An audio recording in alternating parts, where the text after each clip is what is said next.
for a deep dive into one of my absolute favorite dishes. Oh, I can already tell this is going to be good. You got that right. Beef bourguignon. Now that's a classic. It really is. And we have some amazing firsthand accounts from someone who clearly knows their way around a kitchen. Sounds like they have a real passion for this dish. Oh yeah, big time. And you know, our goal today is to equip everyone listening with enough knowledge to try this out themselves. Sounds vicious. Well, or at the very least, they can impress their friends with all their beef bourguignon knowledge. Uh-huh, I like it. Right. Like, I was just reading through the source material, and there were some fascinating details. Oh, like what? Well, for example, they used a gigantic onion, but only part of it. Interesting. Why do you think that is? And get this, they used like 14 sprigs of thyme. 14. Yeah, the recipe called for 8, so that's a lot extra. That does seem like a very deliberate choice. Right, it's like they really knew how those flavors would work together. Yeah, and you know, those little tweaks make a huge difference. Totally, so let's talk beef. All right, let's get to the heart of the matter. They went with a 3-pound chuck roast. A classic choice for beef bourguignon. Though they did mention a few other cuts, like bottom round, top round. Even brisket. Oh yeah, they mentioned brisket too, but ultimately they settled on chuck roast. And for good reason. So what makes it so special? Well, you see, chuck roast is really the king of braising cuts. Oh, is that because of the marbling? Exactly. All that intramuscular fat, that's key. So during that long cooking process, the fat melts and basically bastes the meat from the inside out. That's a great way to put it. And that's what creates that melt in your mouth texture. Plus all that flavor from the fat infuses the meat too. It's like a built-in flavor bomb. I love that. Now, they also mentioned trimming any excess fat from the chuck roast before cubing it. That's important. You don't want the stew to become too greasy. Right, we want that richness, but not too much. Balance is key. I like that. And then they pat the beef dry, season with salt and pepper, and then dredge it all in flour. Ah, the classic breading technique. So what's the reasoning behind each of these steps? Well, first off, patting the beef dry, make sure it gets a good sear. Right, moisture would cause it to steam instead of brown. Exactly. You want that beautiful brown crust for the flavor. Ah, those flavorful brown bits. And then the flour, well, it plays two important roles. Okay, tell me. So first, it helps create that nice crust we were just talking about. Okay, yeah. And secondly, it acts as a thickener for the sauce later on. Oh, right, so we're setting the stage for that rich, velvety sauce. Exactly. Each step builds upon the last. Now I'm getting hungry. Me too. Okay, so let's move on to the actual cooking process. It's okay, time to heat things up. They used an 8-quart Dutch oven. A good size for this recipe. Though they did mention a 6-quart would work too, but it might be a little crowded. Yeah, I can see that. So first they brown half a pound of bacon, then remove it, and use that same bacon fat to brown the beef in batches. Using the bacon fat adds another layer of flavor. Right, so why is browning so important? Browning is where the magic happens. It's all thanks to the Maillard reaction. What? It's a chemical reaction between amino acids and sugars when they're heated up. Oh, okay, so it creates more complex flavor. Exactly, hundreds of them. That's what gives the beef that deep, savory, almost caramelized flavor. Wow, it's like culinary alchemy. And browning the beef in batches prevents overcrowding and makes sure each piece gets that perfect sear. Okay, so each piece gets maximum flavor development. That's the goal, And they use that bacon fat. which is already infused with smoky goodness. So much flavor already. Now once the beef is browned and set aside, it's time for the vegetables. Yes, the supporting cast. And they add them in a very specific order. That's interesting. Why do you think that is? So first it's the onions, then the carrots, then a touch of garlic, and finally a swirl of tomato. Each one bringing its own unique flavor to the party. I love how each ingredient has its moment to shine. So why onions first? Well, onions take a bit longer to soften up and release their natural sweetness. Okay, so they need that extra time. Right, whereas carrots require less cooking to retain their flavor and that nice crunch. So they go in later. And garlic, well, that's like a delicate flower. Mm, It burns easily and can become bitter if cooked too long, so it's added near the end. like a little sprinkle of magic. And then the tomato paste is cooked briefly to deepen its flavor and add a touch of acidity. Oh, that makes sense. It's all about balancing those flavors. Like a culinary orchestra. I like that. And after the tomato paste, it's time for one of my favorite steps, deglazing the pot. Ah, yes. Adding wine and beef stock and scraping up all those tasty brown bits from the bottom. It's like a treasure hunt for flavor. We're literally capturing all that concentrated deliciousness. Exactly. Those brown bits are called fond, and they're packed with flavor. And the wine and stock help dissolve them, creating a rich, flavorful base for the sauce. It's like liquid gold. We're building layer upon layer of flavor here. It all comes together so beautifully. Okay, so we have our perfectly browned beef, our perfectly cooked vegetables, and our delicious deglazing liquid. What happens next? Now comes the heart of the process, braising. Ah, the magic of braising. We add thyme, bay leaves, brown beef, and bacon all back into the pot, cover it up, and let it simmer in the oven for about 2.5 to 3 hours. Wow. That long, slow cooking is what turns tough cuts of meat into tender, flavorful morsels. It really allows all those flavors to melt together. Exactly. It's like a culinary spa treatment for the beef. I love it. So braising uses both moist heat and dry heat. You got it. Moist heat from the liquid and dry heat from the oven. It's a slow and steady process that yields amazing results. I'm getting so hungry just thinking about it. Me too. But I think it's a good place to take a break. All right, sounds good. We'll be back soon to dive into the final stages of this culinary masterpiece and explore those finishing touches that make beef bourguignon truly unforgettable. I can't wait. Okay, welcome back to our beef bourguignon deep dive. I don't know about you, but I'm practically drooling, imagining that pot simmering away in the oven, all those flavors made. It really is a symphony of smells. Totally. It's like the kitchen is filled with anticipation. And rightly so. So walk us through those final steps. What happens after the braise is done? Well, after those 2.5 to 3 hours, we carefully remove the pot from the oven. Okay. And now you actually have a couple options. Oh, really? Yeah, you can let it cool completely, Okay. even overnight if you like. Overnight. That allows the flavors to really melt together. Oh, so it's like they have a slumber party and wake up even more delicious the next day. Exactly. But, if you just can't wait, Yeah, like me. you can go ahead and proceed straight to the finishing touches. But how do we know when it's actually done? Like, when it's reached peak beef bourguignon perfection? Well, there are a couple things to look for. Okay. First, the beef should be fork tender, like it yields to the slightest pressure. Oh, so it just melts in your mouth. Exactly. And second, the sauce should thicken nicely. It should coat the back of the spoon. Okay, so tender beef and a luscious velvety sauce. Those are the signs. Got it. And then it's time to say goodbye to the herbs. Oh, the thyme and bay leaves. Yep, they've done their job. Infused the stew with their flavor. They're like the unsung heroes of the dish. That's a great way to put it. You can just fish them out with a spoon. Okay, so no more herbs. And at this point, you can also degrease the stew if you want. What is that? You just skim off any excess fat that's risen to the surface. Oh, okay, so it's optional. It is. It just makes for a cleaner, more refined sauce. Now let's talk about those pearl onions and mushrooms that cook separately, right? Yes, they are. Why is that? Well, cooking them separately lets them keep their own unique quality. So the pearl onions get nice and tender and sweet, Exactly. and the mushrooms, they get all earthy and... Deep in flavor. It's like adding those final touches to a masterpiece, It's all about that balance of flavors and textures. so you can add them right to the stew. You can, or you can serve them on the side. Oh, that's a good idea.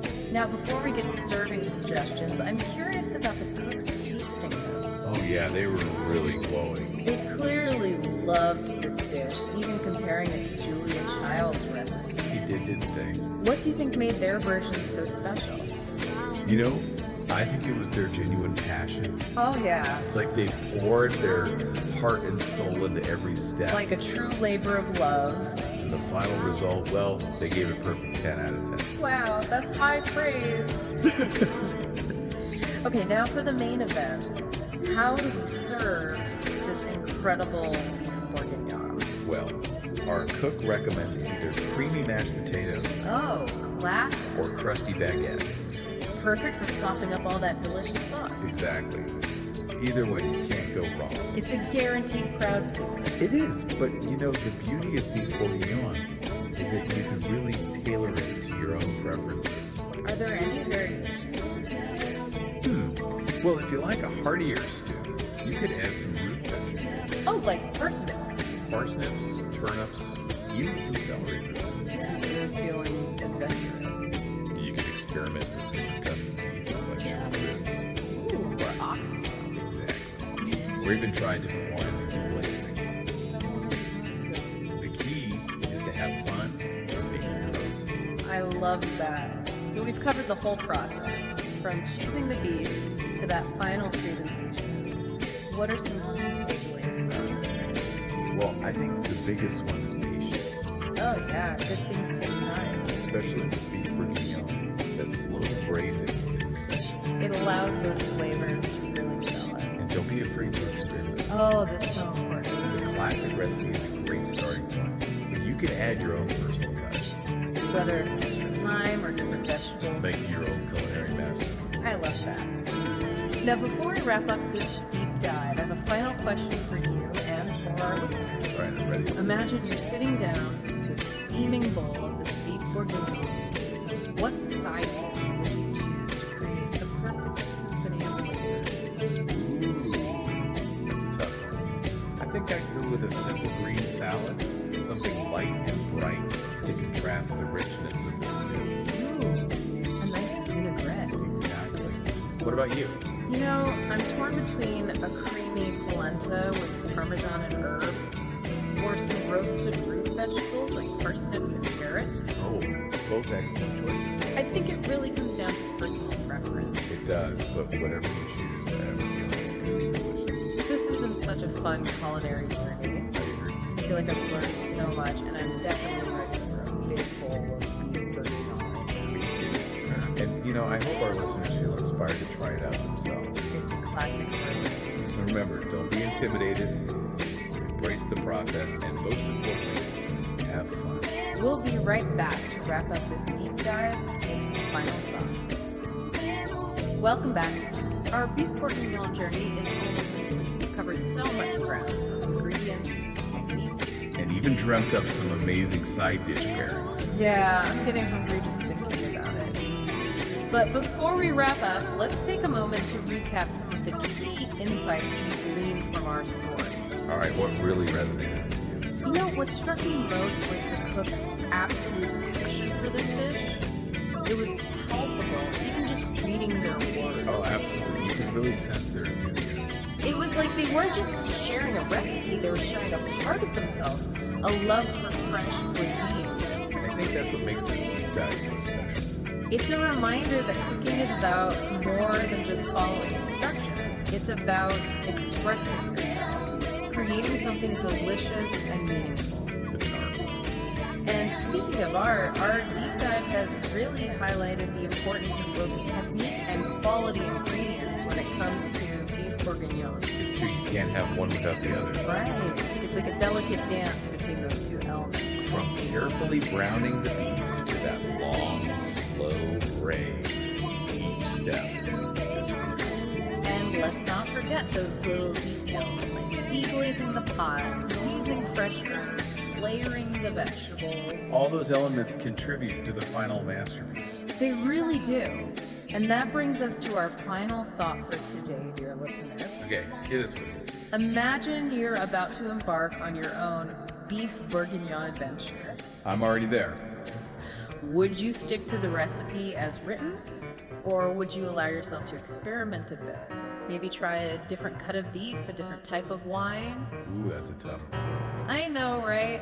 There are so many possibilities, but I think that's what makes cooking so exciting. Absolutely. It's all about finding your own culinary voice. And who knows, maybe you'll stumble upon a new twist, a new variation that becomes your family's signature beef bourguignon. Now that's a delicious thought.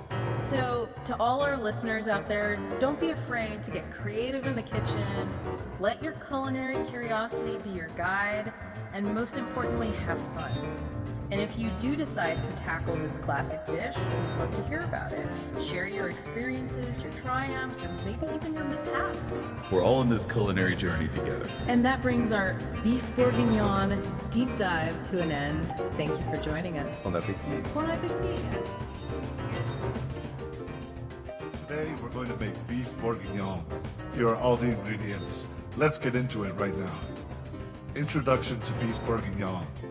Beef bourguignon, or beef burgundy, is a classic and popular dish. The first thing I did was cut up half a pound of bacon into 1-inch pieces. For the beef, I'm using a 3-pound chuck roast. Just like any other stew, we start with the fat. Here, it's bacon. Then add the beef and other ingredients. Ingredients preparation. Onion. I took 1 large white onion. It was so big that I didn't use all of it, so there's about 1.5 to 2 cups of diced onion. Carrots. The recipe calls for 2 large carrots, but since mine were medium-sized, I used 3, cutting them into equal pieces, about 1.5 to 2 inches long. Garlic. I minced 6 cloves of garlic. Use more or less to taste. Add a 1/4 cup for great flavor. Thyme. Although the recipe suggests 8 sprigs, I used about 14 for extra flavor. Bay leaves, 2 to enhance the flavor. Liquids. Use 3 cups of Pinot Noir, Burgundy, and 3 cups of beef stock. Once all of these are ready, we'll put everything in a pot, add the liquids, and braise the mixture to get a wonderful flavor. After it's done braising, we'll add pearl onions and mushrooms, signature ingredients in beef bourguignon, along with plenty of butter. Preparing the beef. First, chop the beef into cubes and sear it. The recipe calls for 3 pounds of chuck, though you could also use bottom round, top round, or even brisket. Chuck roast works well. Trim any large sections of fat, as too much fat will turn liquid in the pot. Cut the beef into relatively large chunks and pat it dry for a good sear. Season the beef generously with salt and pepper, coat it well, and dredge it in flour. Shake off excess flour, as this will help thicken the sauce. Cooking in a Dutch oven. I'm using an 8-quart Dutch oven. A 6-quart one works, but it might be tight. Set the oven to 350 degrees Fahrenheit and add the bacon to the pot over medium heat. Brown the bacon for about 5 to 10 minutes, then remove it with a slotted spoon, leaving the fat in the pot. Add the beef in batches to avoid crowding and brown it for a couple of minutes on each side. Set it aside once it's done. Vegetables and braising. If you want color on the carrots, add them first, followed by the onions. Sauté until they're soft, adding a bit of olive oil if needed. Once the onions are softened, add the carrots back in. Then add the garlic, followed by a 1/4 cup of tomato paste, stirring continuously for 4 to 5 minutes. Add the remaining flour to thicken, cooking it briefly. Then add the wine and beef stock, scraping up any brown bits from the bottom of the pot. Add the thyme, bay leaves, and ground beef with any juices, as well as the bacon. Cover and place in the oven for 2.5 to 3 hours, or until the beef is tender. Final steps. Once the stew is cooked, you can let it cool overnight or proceed directly. If the beef is tender and the sauce is thick enough to coat a spoon, it's ready. Remove the thyme and bay leaves, and if desired, use a paper towel to degrease. Mushrooms and pearl onions.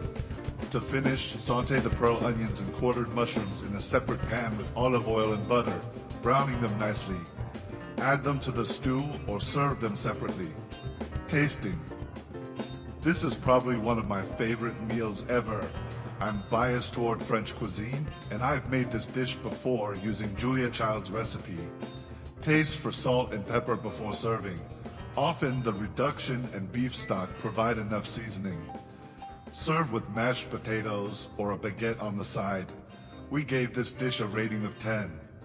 Adding more carrots might enhance it further, but overall, it's a perfect meal. Thank you, and see you next time.